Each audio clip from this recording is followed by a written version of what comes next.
यह 1964 की बात है, 1964, जब 10वीं पास कर मैं संघ शिक्षा वर्ग में उदयपुर गया था। यह वही वर्ष है जब दीनदयाल जी ने एकात्म मानववाद पर अपने प्रथम 2 बौद्धिक वर्ग दिए।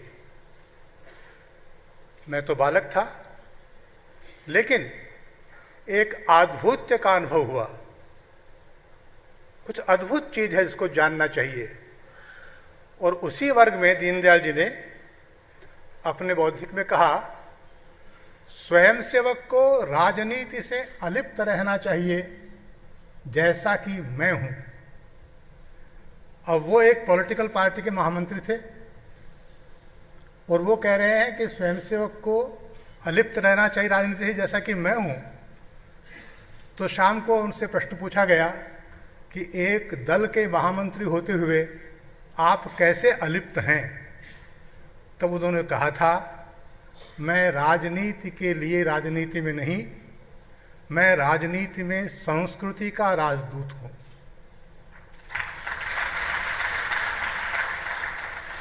इस संस्कृति के राजदूतत्व को उन्होंने कैसे निभाया, इसकी एक लंबी कहानी है। उस कहानी को किंचित उकेरती है यह संपूर्ण वाङ्मय की रचना। यह हम सबका सौभाग्य है कि उनकी जन्म शताब्दी के अवसर पर आज हम दीनदयाल जी को पुस्तकाकार में इस मंच पर अवतरित कर रहे हैं। हम सब उनकी स्मृति को नमन करते हैं। वे संस्कृति का राजदूतत्व कैसे करते थे, इसकी तो बड़ी लंबी कहानी है, लेकिन केवल 2 घटना कहकर मैं बात पूरी करूंगा। समय था 1962 में चीन के आक्रमण के पूर्व का, और उस समय पीकिंग रेडियो ने प्रधानमंत्री जवाहरलाल नेहरू को एक भद्दी गाली दी थी जिसको मैं रिपीट भी नहीं कर सकता। और तब जनसंघ का अधिवेशन हो रहा था और दीनदयाल जी ने इतना भावपूर्ण भाषण दिया और कहा, गांव-गांव जाओ, भारत के प्रधानमंत्री का अपमान भारत का अपमान है। ये भूल जाओ कि हम किस पार्टी के हैं। भारत के गौरव के लिए भारत के प्रधानमंत्री का मान करो। तब किसी ने उनसे कहा 62 के चुनाव निकट है, प्रधानमंत्री एक पार्टी का नेता है।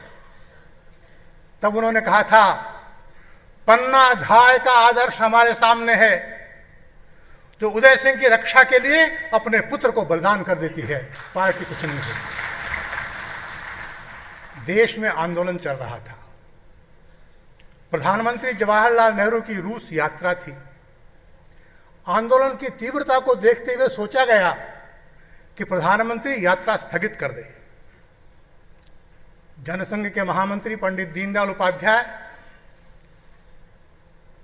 उन्होंने वक्तव्य दिया, प्रधानमंत्री सोवियत संघ अवश्य जाएं, लोह आवरण के पीछे छुपी मानवता को भारत का संदेश दें। और मैं जनसंघ का महामंत्री कहता हूं कि आपके अनुपस्थिति में देश के आंदोलन में कोई गड़बड़ नहीं होगी।